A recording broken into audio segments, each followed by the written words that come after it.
나눔 서재를 찾아주셔서 진심으로 감사합니다. 오늘도 지혜를 나누는 소중한 시간이 되길 기원합니다. 오늘은 책 노자에게 유연함을 배우다에 실려있는 이야기를 들려드리겠습니다.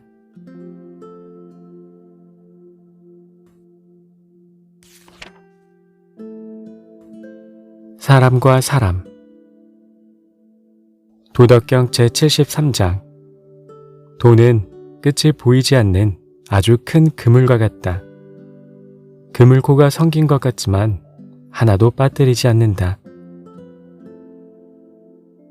우리는 혼자 살아가지 않는다. 사람과 사람이 만나 관계를 맺고 교류하며 산다.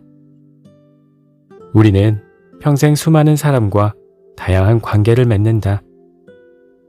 가정에서의 가족관계, 친척 혹은 이웃과의 인간관계, 스승과 제자관계, 동창관계, 직장에서의 인간관계, 그 밖에도 많은 사회활동을 통해 다양한 인간관계를 맺는다. 그리고 나이가 들어감에 따라 네트워크의 짜임새도 끊임없이 변한다. 우리는 이렇게 만들어진 거대한 인간관계 네트워크 속에서 살아간다. 천망회회 소위 불실. 돈은 끝이 보이지 않는 아주 큰 그물과 같다. 이 그물코는 성긴 것 같지만 하나도 빠뜨리지 않는다. 이는 인간관계에도 적용할 수 있다. 인간관계 그물은 도의 그물처럼 무궁무진하고 신비로운 존재다. 인간관계 그물은 하도 크고 넓어서 그 영향이 미치지 않는 곳이 없다.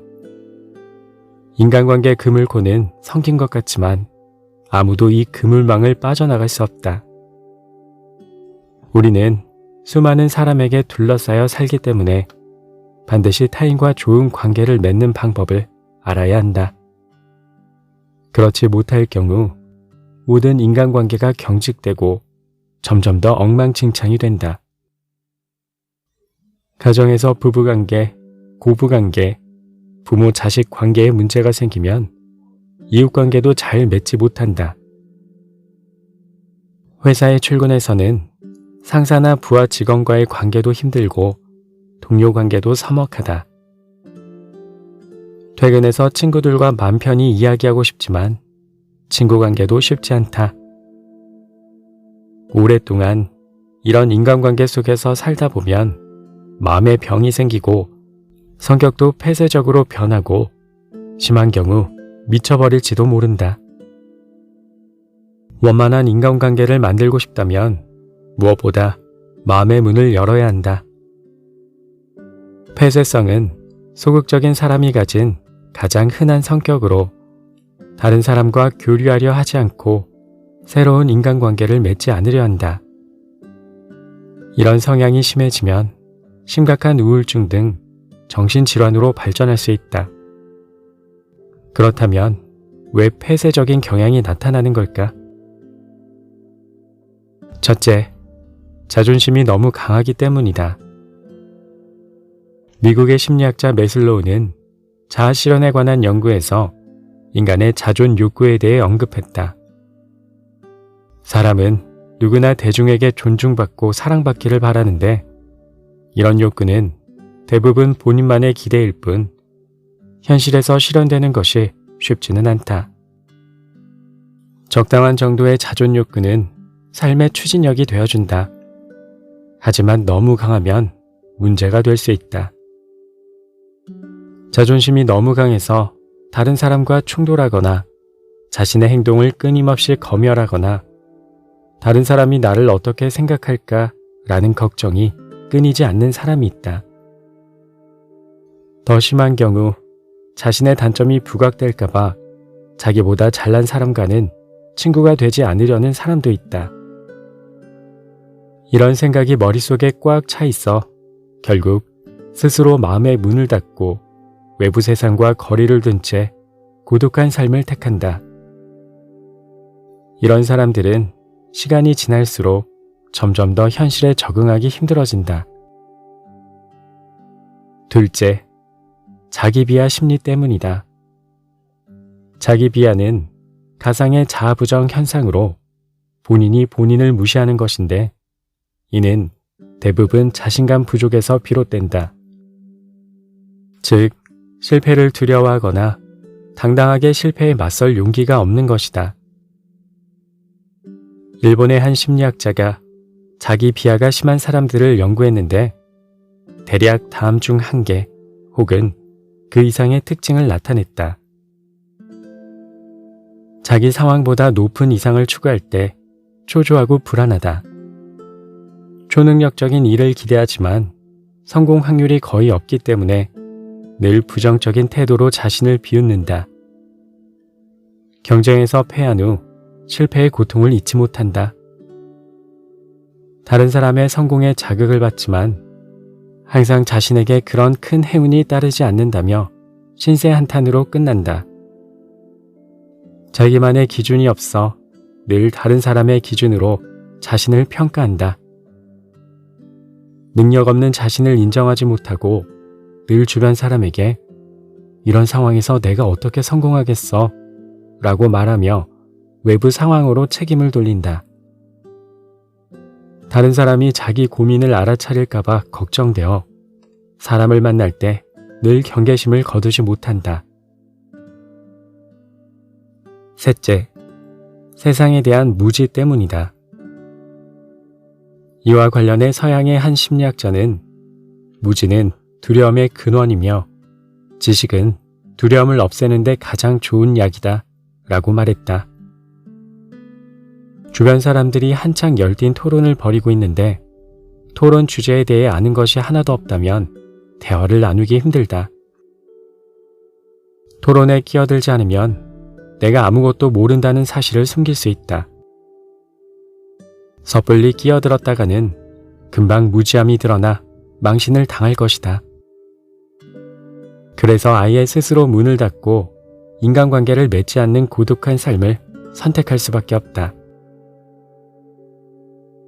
넷째, 무관심 혹은 몰인정 때문이다. 타인이나 사회에 쏟는 애정과 관심이 적을수록 그 사람은 친구와 사회로부터 멀어진다.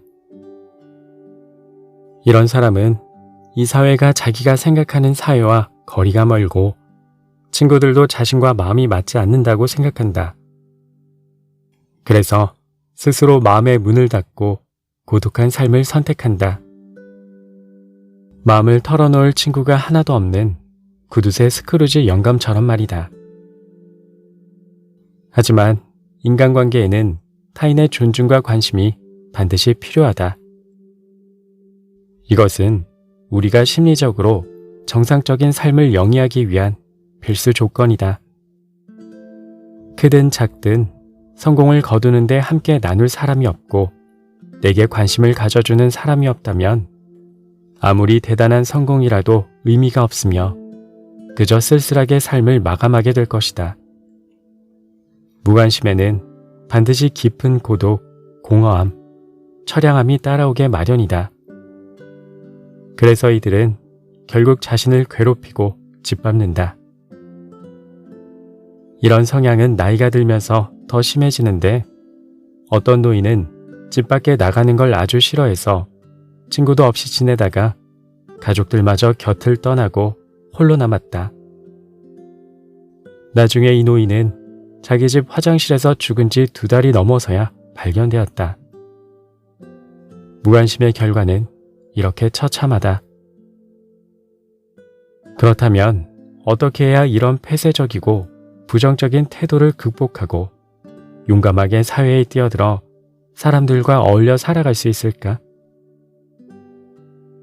첫째, 일단 인간관계를 통해 사회에 적응하겠다는 의지가 있어야 한다.